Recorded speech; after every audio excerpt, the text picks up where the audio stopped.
Olá, seja muito bem-vindo.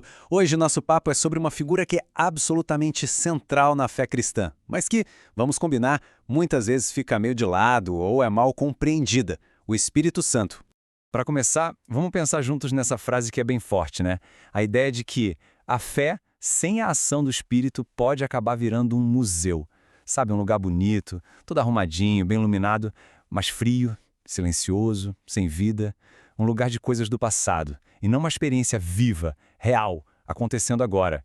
Então, a pergunta é: como é que isso acontece? Como a fé pode chegar a esse ponto?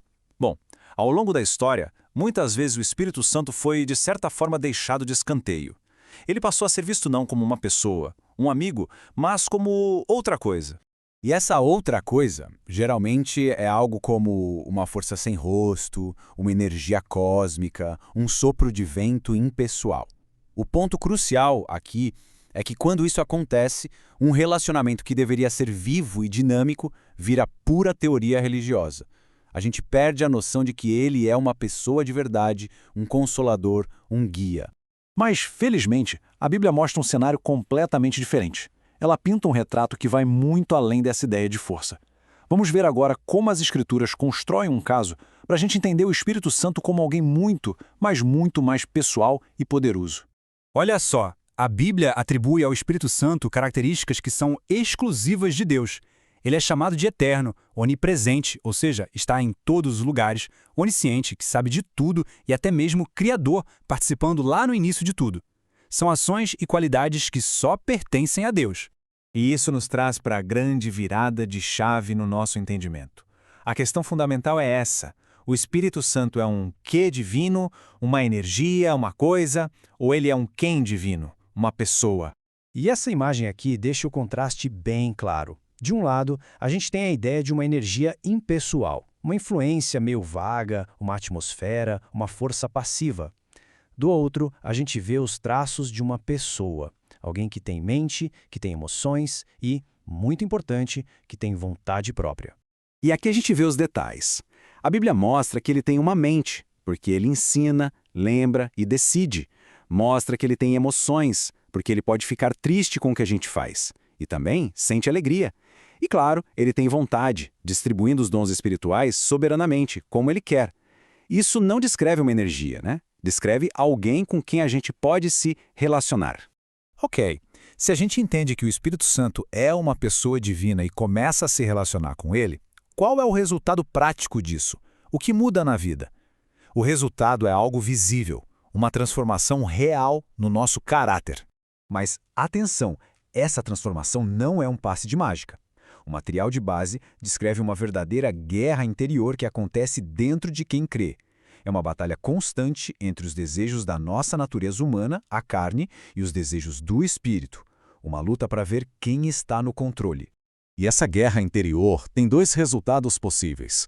De um lado, as obras da carne, que são o resultado de uma vida centrada em si mesma, em rebelião. E do outro lado, o fruto do Espírito, que é o resultado de uma vida onde o Espírito está no comando e que reflete o caráter de Cristo. E aqui tem um detalhe que é o pulo do gato. A Bíblia fala em fruto, no singular, não frutos. Isso mostra que é uma coisa só, uma evidência única do trabalho do Espírito que se manifesta de 9 formas diferentes, como se fossem os gomos de uma mesma fruta.